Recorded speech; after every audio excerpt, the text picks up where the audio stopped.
1998 Suzuki Quadrunner 500. I first saw this on Marketplace for sale. I wasn't exactly sure what it was. I knew it was a Suzuki. At first I thought it was like a King Quad, because I did not know about the Quadrunner 500s previously. It's pretty much just the base model of the 500. There was the 500, the Quadmaster 500, the Vincent, and they had selectable four-wheel drive. This one does not. This one's full-time four-wheel drive. It's pretty dang reliable, I'll tell you that. You really can't go wrong with this thing.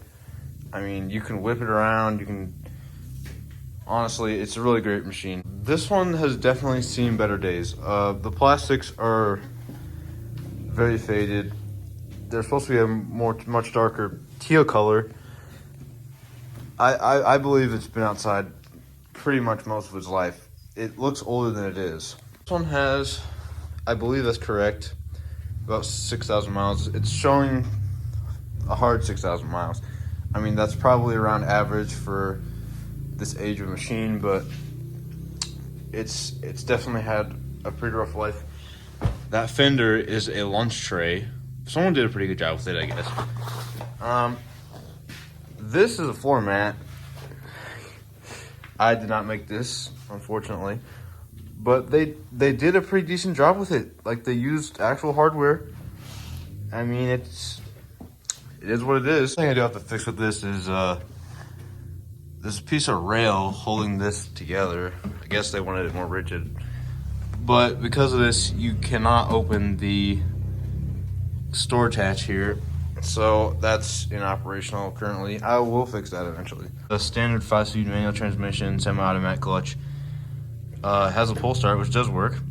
I did have to use that earlier because it's 20 degrees outside. The battery did not want to work. It's got a cheap battery in it. So high and low range here, which also does work. So it's a 10-speed. So I think that's pretty handy. I've had to use it a couple times already. It's just me owning it. Look under the seat. We got some minor jerry-rigging going on, but what I wanted to show you is, see here, when I first got this, it had pretty major wiring issues. It did not run when I got it. I had no clue if the engine was good or not. I don't know. But for the price I paid, I thought it was definitely worth it. So from here, this is the fuse box, the two little canister things here. They have a few fuses in there for everything. All the wires to this were cut by a hacksaw. So I don't know what the guy, what he was planning on doing here, but I believe he was trying to fit a bigger battery in it, and for whatever reason, he just kept going, didn't notice the wires there, and that's why it was for sale. It was running previously, but that's why he wanted to get rid of it, and that's how I ended up with it. Looking back here to the wiring harness, approximately right here is where it was cut, and it splits off into a Y shape. So half the wires go to the fuse box, half of them go up to this starter solenoid.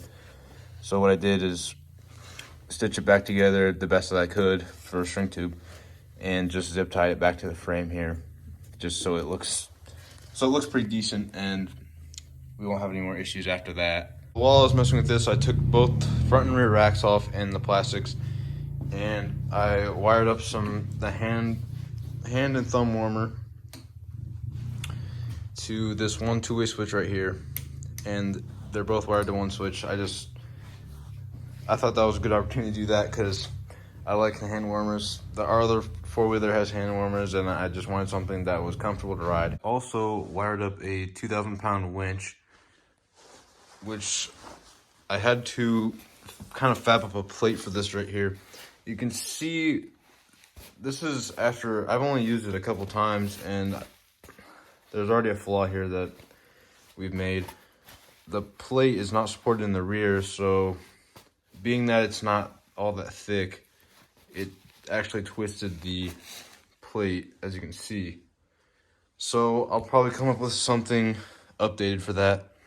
Otherwise, it did work pretty well. I had to wire it up. Wiring it up was surprisingly easier than I thought, which is good. You know, after reading some forums, I do know that Suzuki did offer a winch for these back in the day, because under here and on the other side under the lights, there's pre-drilled holes on the mounts. What I do like about this engine is the screw-on oil filters, because you don't have to either do research or guess or whatever, like on the dirt bikes, where it's enclosed into the cap on the engine. You can just look up the number and get the right one at first try. Back over to the lunch tray side. I am not sure what was going on here. This is a bottom of a Cubby's cup or something. I don't even know, but I thought it was funny. It's literally just trash bolted onto this thing. That just gives you an idea of what this thing's kind of been through. Well, if anyone watches this video and they want to see some riding videos with it, let me know, and I'll set up my GoPro with my helmet yet again. I know I haven't even made a video on this account since, well, it's been a while, so, but just let me know. And I'm pretty impressed with this thing for what it is and what it's been through. And well, until next time, we'll see you then.